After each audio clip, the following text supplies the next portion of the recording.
मेरे सभी पढ़ाकू भाई बहनों का दिल से नमस्कार। इंतजार हुआ खत्म, आ गए हैं हम। मैं विष्णु दिवाकर आज की वीडियो में बात करने वाला हूँ बीए प्रोग्राम थर्ड सेमेस्टर के स्टूडेंट्स की हिस्ट्री के सब्जेक्ट के बारे में। हिस्ट्री ऑफ इंडिया 12001550 यानी कि भारत का इतिहास 1200 और 1550। तो इसमें हम बात करने वाले हैं जो भी महत्वपूर्ण प्रश्न उत्तर होने वाले हैं उनके बारे में। तो आपको बस क्या करना है, इन क्वेश्चन आंसर्स को देखना है और उसके बाद में अपने एग्जाम्स के लिए चले जाना है। तो भैया सबसे पहला जो आपका क्वेश्चन है इसमें से जो इम्पोर्टेंट है, तो देखो we don't have plenty of time as I told you already कि हमारे पास समय बहुत कम है। तो हम क्या करेंगे, मैं आपको यहाँ पर क्वेश्चन आंसर आपको सारे के सारे चीज़ें एक्सप्लेन कर ही रहा हूँ और इसको आप आराम से पढ़ लीजिएगा, ठीक है। तो ज़्यादा टाइम नहीं लगाएंगे, वीडियो को स्टार्ट कर लेते हैं। तो भैया सबसे पहला क्वेश्चन आपका होने वाला है कि दिल्ली सुल्तानों के अधीन इक्ता प्रणाली के विकास का विश्लेषण कीजिए। अब ये इक्ता प्रणाली क्या थी इसके बारे में हम यहाँ पर समझेंगे, इक्ता सिस्टम। तो भैया जो दिल्ली सुल्तानों के अधीन एकता प्रणाली का जो विकास है वो भारतीय उपमहाद्वीपों के मध्यकाल में प्रशासनिक और सैन्य संरचना के महत्वपूर्ण अंग के रूप में माना जाता है। अब ये होती क्या है, तो एकता प्रणाली के द्वारा जो है भूमि का वितरण और प्रशासन किया जाता था और इसके बदले इक्तेदार यानी कि जो अधिकारी होते थे वो क्या करते थे, सेना के वेतन प्रशासन और राजस्व वसूली की जिम्मेदारी सौंपी जाती थी।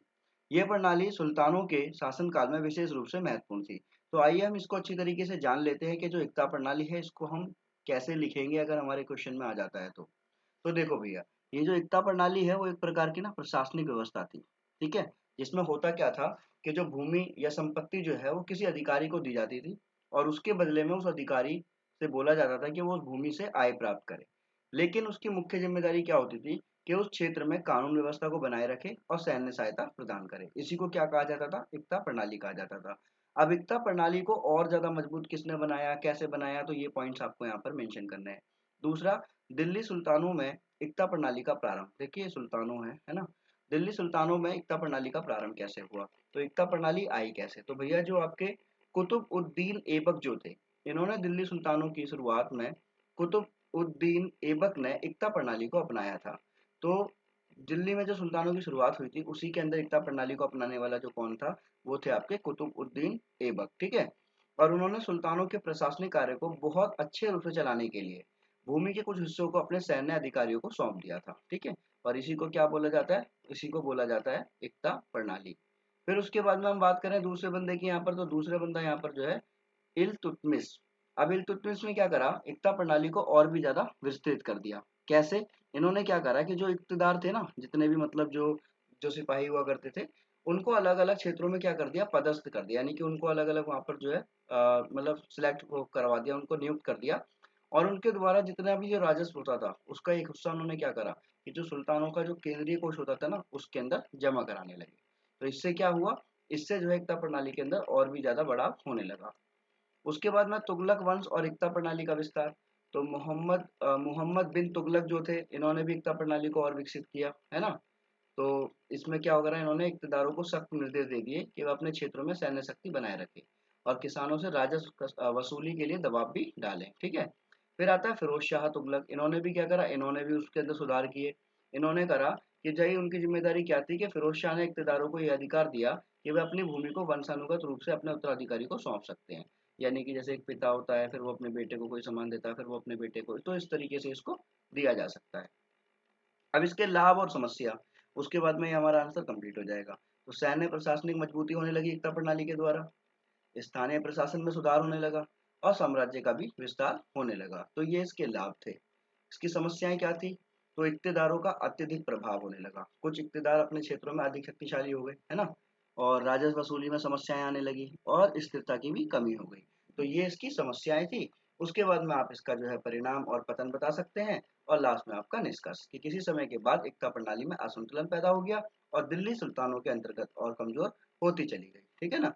तो ये आपका इसका परिणाम हो गया और लास्ट में निष्कर्ष कि भाई एकता प्रणाली का जो विकास है वो प्रशासनिक और सैन्य उद्देश्यों को पूरा करने में महत्वपूर्ण भूमिका निभाता था। अब उसके बाद में हमारा प्रश्न दूसरा आ जाता है। तो भैया ये इंपॉर्टेंट प्रश्न है, आप लोग अच्छी तरीके से देख लीजिएगा। अभी मैं आपको एक और चीज बता दूं कि इतिहास में किसी भी प्रकार का प्रश्न आ जाए और उसके अंदर पूछ लिया जाए कि स्रोतों का सर्वेक्षण, तो भैया ये आप बनाकर भी लिख सकते हो। तो स्रोत क्या होते हैं, जैसे कि लिटरेसी सोर्सेस हो गए आपके ना, लिखित में हो गए, साहित्यिक हो गए, राजनीतिक हो गए, ऐतिहासिक ग्रंथ हो गए, या फिर इमारतें हो गई, मूर्तियां हो गई, सिक्के हो गए, ये सारी चीजें जो है ये स्रोत होते हैं किस चीज के, किसी भी चीज की जानकारी के। तो यहाँ पर जो हमारा ये प्रश्न कह रहा है कि दिल्ली सल्तनत के इतिहास की रचना के लिए कौन कौन से प्रकार के स्रोत थे जिनका सर्वेक्षण किया गया था, है ना। अब देखते हैं यहाँ पर, तो यहाँ हम सबसे पहले देखेंगे कि भाई इसमें प्रमुख स्रोतों में आता है साहित्यिक स्रोत। अब साहित्यिक स्रोत में सबसे पहले राजनीतिक और ऐतिहासिक ग्रंथ, जैसे कि तारीख ए फिरोज शाह। यह ग्रंथ फिरोज शाह तुगलक द्वारा लिखवाया गया था। इसमें शासनकाल की घटना और प्रशासनिक गतिविधियों का वर्णन किया गया है। फिर दूसरा हमारा इसमें आता है भाई, जो इल्तुतमिश ने करवाया था। इसने क्या करा था, इसके ग्रंथ के अंदर जो है शासनकाल की घटनाओं का वर्णन है। फिर आता है मोहम्मद बिन तुगलक। इसने मोहम्मद बिन तुगलक के शासन के बारे में जानकारी प्रदान करता है। तो कहने का मतलब है ये राजनीतिक और ऐतिहासिक ग्रंथ है जहाँ से जो है दिल्ली सल्तनत के इतिहास के बारे में जानकारी मिलती है। काव्य और साहित्य, तो भैया कविता और गीत। आपको भी पता होगा पहले के टाइम पर जो लोग हैं वो क्या करते थे, किसी भी चीज की जानकारी जो है कविता और गीत के द्वारा उनके माध्यम से दी जाती थी। फिर आता ट्रैवल अकाउंट्स, यानी कि जो यात्री थे उनके वृत्तांत। वृत्तांत का मतलब क्या था, लेखा जोखा। तो इसमें इब्न बतूता आते हैं। इब्न बतूता ने एक किताब लिखी थी जिसका नाम क्या था, रियला, है ना। उससे इसमें महत्वपूर्ण जानकारी मिलती है। मार्को पोलो, इसने क्या करा है, इसने भी यात्रा के दौरान जो है दिल्ली सल्तनत के प्रकाश प्रशासन और समाज पर जानकारी दी है ना। ऐसे ही आपके जियोन डी ट्रिपोली, इन्होंने भी क्या करा, इन्होंने भी जो अपने उस समय के शासकों और समाज के बारे में जानकारी दी है। तो तीसरे नंबर पर आते हैं आपके कौन से, एपिफिलिकली सोर्सेस, यानी कि जो स्मारकीय शिलालेख है वो, ठीक है, एपिग्राफिकल। तो ये हमारे, जैसे कि मैंने आपको बोला कि भाई दिल्ली सल्तनत के अलग अलग शासकों द्वारा जारी किए गए थे जितने भी शिलालेख थे, उसके अंदर जैसे कि उनके निर्णय, विजय, धर्म और ये सारी घटनाओं के बारे में जानकारी मिलती है। जैसे कुतुब मीनार पर आपने देखा होगा, कुतुब मीनार पर जो है शिलालेखों में कुतुबुद्दीन ऐबक के बारे में सारी की सारी जानकारी मिलती है। मुद्राएं हो गई, सिक्के हो गए, है ना, ये सारी चीजें। फिर आता है आपका दस्तावेज और राजकीय अभिलेख। अब देखो इसमें ऑफिशियल डॉक्यूमेंट्स और रिकॉर्ड्स जो होते हैं उनके, उनसे पता चला है हमें। साम्राज्य के जो राजकीय अभिलेख थे उनसे इन चीजों के बारे में पता चला, कैसे कर वसूलते थे, क्या आदेश होते थे, किस तरीके से शासक वहां पर जो है निर्णय लिया करते थे। और उसके बाद में आता है कूटनीतिक दस्तावेज। तो शासकों के कूटनीतिक पत्र, जैसे कि राजदूतों के से बातचीत करना, साम्राज्य की राजनीतिक स्थिति के बारे में जानकारी देना, ये सब भी इसके अंदर सम्मिलित है। फिर आता है आपका हमारा फिफ्थ और उसके बाद में सिक्स पॉइंट, उसके बाद में ये प्रश्न भी आपका खत्म हो जाएगा। तो स्थलाकृति और आर्कियोलॉजिकल स्रोत जो थे हमारे, यानी कि अगर हम बात करें कि जो दिल्ली है उसके सल्तनत में किले, महल, मस्जिद, ये सब चीजें मिली हैं। इनके अवशेषों से भी पता चला है। अधिकारियों द्वारा मानचित्र, यानी कि यहाँ पर बताया गया कि इस समय के कुछ मानचित्र भी उपलब्ध हैं जो दिल्ली सल्तनत के प्रशासनिक और भौगोलिक क्षेत्रों की जानकारी देते हैं। Last but not the least, मौखिक परंपराएं और लोक कथाएं, यानी कि ओरल ट्रेडिशंस। यहाँ पे बात करते हैं कि भाई लोक कथाओं के द्वारा, मुहावरों के द्वारा, मौखिक परंपराएं, किसी भी कविता के द्वारा, इन सब चीजों के बारे, इन सब चीजों के द्वारा भी जो है दिल्ली सल्तनत के बारे में महत्वपूर्ण जानकारी मिलती है ना। तो बहुत इजी है, कोई ज्यादा डिफिकल्ट नहीं है। फिर उसके बाद में डिस्कस के दिल्ली सल्तनत के इतिहास की रचना में अलग अलग प्रकार के स्रोतों का महत्वपूर्ण योगदान मिलता है। क्लियर है यहाँ तक। फिर आ जाते हैं हम भैया तीसरे प्रश्न की तरफ। तो इसमें बताया गया जो हमारा तीसरा प्रश्न है ये भी बहुत इंटरेस्टिंग है कि सल्तनत काल में जो कुतुब परिसर है इसको परिभाषित करना है। कुतुब कॉम्प्लेक्स जो है उसके बारे में जानकारी। तो भारतीय मध्यकालीन इतिहास के महत्वपूर्ण स्थापत्य और सांस्कृतिक धरोहर में से एक माना जाता है कुतुब परिसर, जिसे विशेष रूप से दिल्ली सल्तनत के दौरान जो है विकसित किया गया था। क्लियर है यहाँ तक। और ये किसके उसमें निर्माण किया गया था, कुतुबुद्दीन ऐबक के शासनकाल में, है ना। उसके बाद में हम बात करेंगे कि भाई इसके बाद में सल्तनत शासकों द्वारा इसका विस्तार किया गया, सुधार किया गया, इसके अंदर अलग अलग चीजें जो है परिवर्तित होती रही, ये सब चीजें, है ना। अब आता है भैया कि इसको कुतुब परिसर को परिभाषित करेंगे। पहले कैसे, कि दिल्ली के मेहरौली क्षेत्र में एक स्थित ऐतिहासिक स्थल है, ठीक है, जो दिल्ली सल्तनत के स्थापत्य और सांस्कृतिक समृद्धि का प्रतीक माना जाता है। और इस परिसर में बहुत सारे प्रमुख मुस्लिम स्थापत्य स्मारक हैं, जिसमें कि कुतुब मीनार हो गया, कुतुब मस्जिद हो गया, है ना, अलाई दरवाजा हो गया। तो ये सब चीजें हम यहाँ पर, तो अलाई दरवाजा हो गया, इन सब चीजों को यहाँ पर हम देखेंगे। देखो सबसे पहला कुतुब मीनार, फिर कुतुब मस्जिद, और तीसरा हमारा जो अलाई दरवाजा था वो, फिर उसके बाद में अलई मीनार और कुतुब परिसर के अन्य स्मारक और संरचनाएं। तो ये पॉइंट आप आराम से देखकर लिख सकते हैं इसको, ज्यादा डिफिकल्ट नहीं होने वाला है, सिर्फ आपको पॉइंट आना चाहिए, आप अंदर आराम से बना भी सकते हैं, ठीक है। एक बार रीड करोगे आराम से समझ में आ जाएगा, बहुत आसान और सरल भाषा में लिखा हुआ है। फिर इसके जो इम्पोर्टेंट जो फैक्ट है हमारे महत्व में हो कि भैया स्थापत्य कला का उदाहरण दिया गया है यहाँ पर, ठीक है। कुतुब परिसर मुस्लिम स्थापत्य कला का बेहतरीन उदाहरण दिखाता है, जिसके अंदर जो है मेहराब, जालियां, कुतुब मीनार का कुम्हार पत्थर से बना हुआ शिल्प और अलाई दरवाजा, ये सब चीजें। धार्मिक महत्व को दिखाता है, मुस्लिम धर्म के प्रचार को बढ़ावा दे रहा है ना। सामाजिक और राजनीतिक प्रतीक की अगर हम बात करें तो दिल्ली सल्तनत के शासकों द्वारा जो है मुस्लिम सत्ता की जो स्थापना है उसका प्रतीक माना जाता है, ठीक है। तो इस तरीके से हमारा ये प्रश्न भी खत्म होता है, ठीक है। तो 3 प्रश्न आपके हो गए। अब हमारा जो चौथा प्रश्न है वो हम देख लेते हैं। जो हमारा चौथा प्रश्न है वो है कि गुजरात की राजनीति और संस्कृति के निर्माण में व्यापार, पशुपालन और स्थानीय राजनीति का प्रमुख कारण क्या है, ठीक है। तो वो जो प्रमुख कारण है वो तीनों कारकों की अगर हम बात करें तो यहाँ पर देखेंगे सबसे पहले व्यापार और उद्योग का प्रभाव। तो व्यापार और उद्योग के प्रभाव में कि गुजरात जो है वो व्यापारिक इतिहास का बहुत पुराना और समृद्ध है। इसके अंदर अगर हम बात करें कि राज्य का रणनीतिक भौगोलिक स्थान समुद्र तट से जुड़ा होने के कारण प्राचीन काल से ही व्यापार और वाणिज्य में महत्वपूर्ण योगदान रहा है। अब गुजरात के व्यापारी दुनिया भर में फैले हुए हैं। आपने देखा होगा ना गुजरात के जो भाई जितने भी वो होते हैं लोग होते हैं वो बहुत ज़्यादा मतलब जो बिजनेसमैन होते हैं। और यह राज्य भारतीय व्यापार का एक प्रमुख केंद्र भी बन गया है। आपको पता होगा जैसे जेठालाल हो गया है ना, जेठालाल अगर आपने देखा हो तारक मेहता तो वो कौन है, गुजराती है ना। तो जितने भी लोग ये गुजराती होते हैं ना ये सारे के सारे व्यापार से जुड़े हुए हैं। तो अब हम इसमें बात करेंगे जैसे समुद्री व्यापार, औद्योगिकरण, वाणिज्य वर्ग का प्रभाव। ये 3 पॉइंट आपको इसके अंदर लिखने हैं और इनके अंदर 2-2 लाइनें भी अगर आप पढ़ लोगे तो भी आपको ईज़िली समझ में आ जाएगा। फिर आता है पशुपालन और कृषि का योगदान। तो देखो गुजरात की अर्थव्यवस्था में भैया पशुपालन और कृषि का महत्वपूर्ण स्थान है। विशेष रूप से दूध उत्पादन। आपने देखा होगा अगर आपने 12th क्लास में पढ़ा हो तो गुजरात के अंदर जो है ना जैसे श्वेत क्रांति के बारे में आपने पढ़ा होगा, अमूल है ना। तो ये सब कहाँ से स्टार्ट हुआ है, ये जो सहकारी डेयरी जो है ये पूरे भारत में जो पहचानी जाती है अमूल वाली, ये कहाँ से है, ये गुजरात से ही है, ठीक है। पशु आधारित कृषि, क्योंकि गुजरात के अंदर जो है ना पशुपालन का जो सीधा संबंध है वो कृषि से, क्योंकि किसानों के पास में वहाँ पर सबसे ज्यादा क्या मिलता है, वहाँ पे बकरियां मिलेंगी, गाय मिलेंगी, भेड़ें मिलेंगी। और सरकार भी पशुपालन को बढ़ावा देती है और बहुत सारी योजनाएं चलाती है, ठीक है। तो ये सब गुजरात के अंदर हमारा पॉइंट है। फिर हम बात करेंगे जो स्थानीय राजनीति के जो प्रमुख है और उनकी जो भूमिका है, जिसमें हमारे वल्लभ भाई पटेल। वल्लभ भाई पटेल का नाम गुजरात की राजनीति में स्वर्णाक्षरों में लिखा गया है। उन्होंने भारतीय स्वतंत्रता संग्राम में बहुत ज़्यादा अहम भूमिका निभाई। बाद में आज़ाद भारत के सबसे पहले वो प्रधानमंत्री भी बने, गृह मंत्री भी बने। उनका योगदान जो है राज्य के संघीकरण और सामाजिक सुधारकों में भी लिया जाता है। और वो केवल राष्ट्रीय नेता नहीं थे बल्कि गुजरात की राजनीति में भी उनका गहरा प्रभाव था। अब जो है वहाँ पर जो है स्टैचू ऑफ यूनिटी के नाम से इनकी एक जो है मूर्ति भी बनाई हुई है, जो कि हमारे भारत की सबसे बड़ी मूर्ति बोली जाती है ना। फिर आता है मोरारजी देसाई। अब मोरारजी देसाई गुजरात के जो है पूर्व मुख्यमंत्री और भारत के प्रधानमंत्री रहे। मोरारजी देसाई का भी इसमें अनेक बहुत ज़्यादा योगदान है। फिर नरेंद्र मोदी जो कि वर्तमान समय में मुख्यमंत्री और भारत के प्रधानमंत्री भी हैं, है ना। तो इनका भी बहुत बड़ा योगदान है।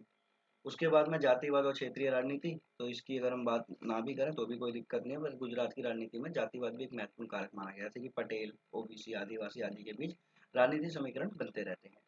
उसके बाद में हम सांस्कृतिक और धार्मिक प्रभाव को देखें तो संस्कृति में धर्म का भी महत्वपूर्ण योगदान होता है। हिंदू धर्म का प्रभाव जो है वो गहरा है इस जगह पर, है ना, गुजरात के अंदर। और उसके बाद में हमारे यहाँ पर निष्कर्ष आ जाएगा, ये पॉइंट धार्मिक आस्थाएं और सामाजिक आंदोलन के बाद में, और ये हमारा प्रश्न खत्म हो जाएगा। फिर एक क्वेश्चन आता है आपका भैया कि मध्यकाल में चिश्ती सिलसिले के महत्व पर बताइए। मध्यकाल में चिश्ती सिलसिले के महत्व पर चर्चा कीजिए। तो चिश्ती सिलसिला क्या था, तो एक भक्ति सूफी परंपरा वाला चैप्टर था 12वीं के अंदर। तो इस्लामी सूफी परंपरा का एक प्रमुख सिलसिला माना जाता है चिश्ती सिलसिला, जो भारत में मध्यकाल के दौरान बहुत ज्यादा प्रभावी रहा। अब इसके अंदर क्या था, इसमें समाज, संस्कृति, राजनीति और धर्म पर गहरा प्रभाव डाला हुआ था।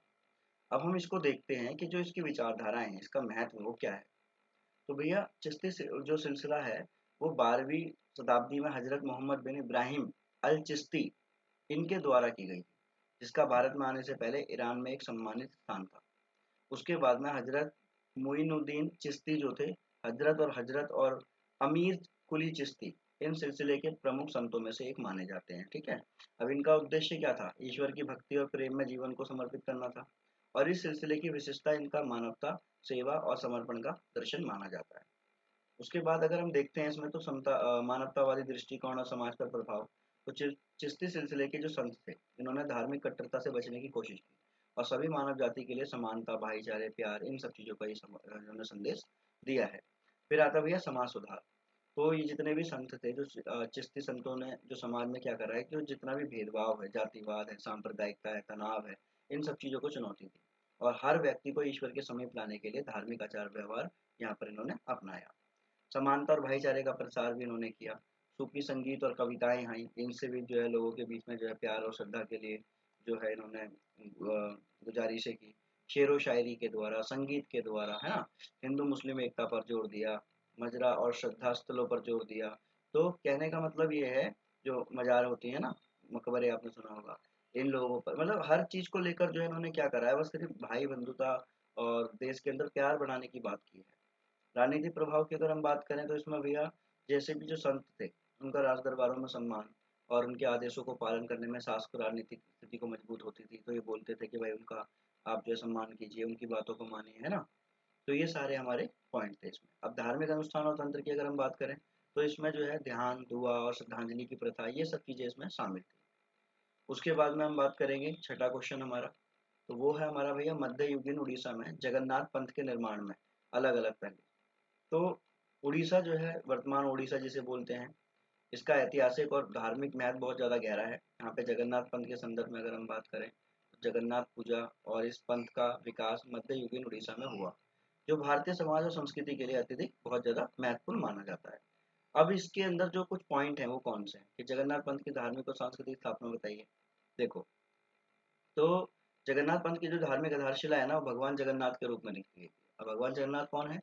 जो विष्णु के एक रूप माने जाते हैं, है ना। जगन्नाथ का मंदिर जो है पुरी के अंदर स्थित है और इसे हिंदू धर्म में विशेष सम्मान दिया जाता है। अब इसके अंदर एक पॉइंट देखो, वैष्णव धर्म का प्रभाव। जगन्नाथ पंथ का मूल रूप क्या है? वैष्णव धर्म, यानी कि जो विष्णु को मानते हैं, है ना। और जगन्नाथ, बालभद्र और सुभद्र की त्रिमूर्ति उड़ीसा में भगवान विष्णु के सबसे प्रमुख रूप में मानी जाती है। फिर भक्तिवाद और समर्पण, इसमें ये भी बोला गया विशेष रूप से कि भक्तों को भगवान जगन्नाथ के एक साथ गहरे संबंध की भावना के बारे में बताया जाता है ना। फिर जाति और सामाजिक भेदभाव, उससे उठकर भगवान जगन्नाथ की पूजा हर किसी के लिए खुली होती है। इन्होंने कहा किसी जाति धर्म की कोई वो नहीं है ना। फिर सामाजिक और सांस्कृतिक प्रभाव आते हैं, जातिवाद का उन्मूलन हुआ, यात्रा और रथ यात्रा, आपने देखा होगा जगन्नाथ की रथ यात्रा निकलती है जो प्रत्येक वर्ष पुरी में होती है और ये बहुत प्रमुख मानी जाती है। फिर हमारे राजनीतिक और प्रशासनिक प्रभाव बताए गए हैं, ये पॉइंट आप याद कर लीजिएगा। और उसके बाद में हमारा जो है ये काव्य और भक्ति साहित्य और जगन्नाथ पंथ और लोक विश्वास, तो ये सारे हमारे पॉइंट हैं इसके अंदर। उसके बाद में हम क्या करेंगे, नेक्स्ट क्वेश्चन की तरफ देखेंगे। तो भैया नेक्स्ट क्वेश्चन है आपका मध्यकालीन समाज में महिला संतों के अनुभव। महिला संत, इसे याद रखना कि जो भारतीय मध्यकालीन भारत में महिलाओं की स्थिति थी ना, वो परंपरागत रूप से सीमित और सामाजिक बंदिशों में बंधी हुई थी। तो इस दौरान के दौरान क्या हुआ, जो बहुत सारी महिला संत थी उन्होंने समाज के सामने ना एक नई दिशा पेश की। वो धार्मिक, सामाजिक, सांस्कृतिक दृष्टिकोण से अपना महत्वपूर्ण योगदान देना चाहती थी और उन्होंने दिया भी। और भक्ति आंदोलन का हिस्सा बनी, बल्कि अपने विचार और क्रांतिकारी दृष्टिकोण से भी समाज में अनेक रूढ़िवाद, भेदभाव, इन सब चीजों को चुनौती दी। अब इसमें भक्ति आंदोलन और महिला संतों का उद्भव कैसे हुआ? इसी आंदोलन में महिलाओं को, जैसे जो भक्ति आंदोलन था, इसी ने क्या करा, महिलाओं को आध्यात्मिक रूप से उन्नति के अवसर प्रदान किए। और भक्ति आंदोलन का उद्देश्य ईश्वर के प्रति प्रेम, समर्पण था। और यह आंदोलन किसी भी प्रकार की सामाजिक व राजनीतिक और भेदभाव की सीमा से अलग था। इसमें आपके ये पॉइंट है, ये आपको याद रखने से भक्ति आंदोलन और समानता, महिला संतों का योगदान, है ना। महिला संतों के विचार और उनके योगदान क्या थे? तो मध्यकालीन समाज में बहुत सारी महिला संत थी जो धार्मिक और सामाजिक परिवर्तन की दिशा में बहुत सारे महत्वपूर्ण कदम उठाए थे उन्होंने। अब उनकी भक्ति और विचारों ने समाज में क्या करा, परिवर्तन की लहर ला दी। कबीर की शिक्षाएं, ठीक है, और गंगाबाई, आदि माई जैसी महिला संतों ने क्या करा, अपना महत्वपूर्ण योगदान भी दिया। विवेचनात्मक दृष्टिकोण, महिला जो संत थी उन्होंने धार्मिक और सामाजिक संस्थाओं के दृष्टिकोण को चुनौती दी। और उसके बाद में यहाँ पर हम बात करें, जैसे मीराबाई, ये कवयित्री थी, भगवान श्री कृष्ण के प्रति जो है अपना प्रेम और समर्पण दिखता था इनके अंदर, ठीक है। तो ये सारी चीजें इन्होंने जो है समाज के अंदर स्टार्ट की। तो महिला संतों का समाज में स्थान और संघर्ष, समाज में विरोध भी हुआ, आध्यात्मिक संघर्ष भी लड़े इन्होंने। और उसके बाद में इन्होंने साहित्य के योगदान भी दिए, जैसे मीराबाई के काव्य, सूरदास की प्रेरणा, तो ये सारी चीजें इन्होंने अंदर दी थी। उसके बाद में समाज में क्या भूमिका आई, महिला शिक्षा और समानता को बढ़ावा दिया गया, है ना। और सामाजिक संरचना के अंदर बदलाव की बात की गई, वो भी लेकर आए भक्ति, और समाज में बहुत सारे जो लिंग के भेदभाव थे उनको खत्म किया। उसके बाद में आपका हमारा आता है आठवां क्वेश्चन, भैया अलाउद्दीन खिलजी के आर्थिक सुधारों का वर्णन करें। अब अलाउद्दीन खिलजी जो थे, वो जो दिल्ली सुल्तानत के सल्तनत के एक प्रभावशाली शासक थे। अब उनके शासनकाल में क्या हुआ, बहुत सारे आर्थिक सुधार हुए। जैसे अब उनके जो प्रमुख आर्थिक सुधार थे वो कौन कौन से थे?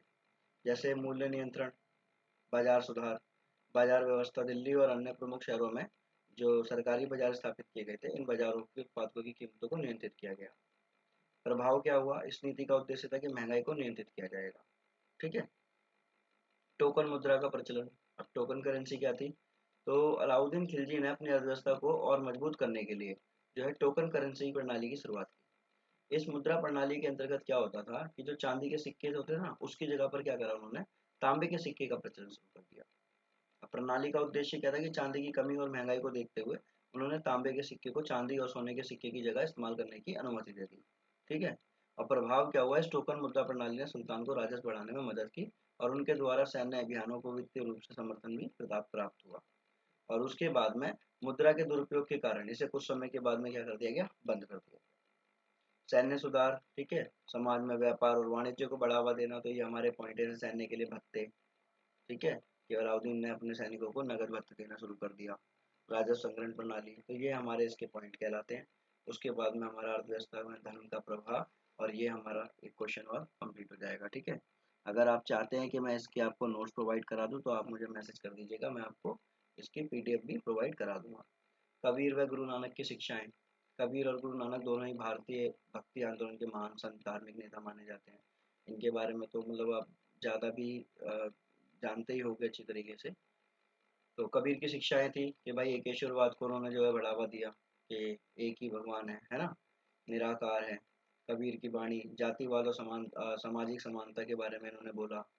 आध्यात्मिकता और सच्ची भक्ति के बारे में इन्होंने बोला। वहीं गुरु नानक जी जो थे वो भी एकेश्वरवाद को मानते थे, समानता और भाईचारे की बातचीत करते थे, और ईश्वर का ध्यान और भक्ति, कर्म और सेवा के बारे में बोला है। गुरु ग्रंथ साहिब नाम की जो पुस्तक है, ठीक है, उसका भी आधार यही था। फिर इन दोनों में समानताएं थी कि भाई दोनों एक ईश्वरवाद को मानते थे, जातिवाद और सामाजिक भेदभाव के खिलाफ संघर्ष करते थे। दोनों साथ की आध्यात्मिकता पर आधारित थे। और अलग अलग क्या थे कि जहाँ कबीर ने हिंदू मुस्लिम दोनों धर्मों की आलोचना की है, वहीं एक सच्चे और निराकार ईश्वर की उपासना का संदेश दिया। वहीं गुरु सिख ने क्या बोला, उन्होंने जो है सिख धर्म की स्थापना की और हिंदू मुसलमानों के बीच भेदभाव को समाप्त करने पर भी जोर दिया इन्होंने। ठीक है। तो यहाँ तक मेरे हिसाब से आपको समझ में आ गया होगा। और आप इसकी जो है पीडीएफ मुझसे ले लीजिएगा, पीडीएफ मैं आपको व्हाट्सएप पे सेंड कर दूंगा। जिसको भी पीडीएफ चाहिए वो मुझे जो है इस नंबर पे कांटेक्ट कर दीजिए, और मैं आपको जो है इसकी पीडीएफ दे दूंगा। ठीक है। चलिए, आगे की जानकारी के लिए बने रहिए हमारे साथ। Thanks for watching.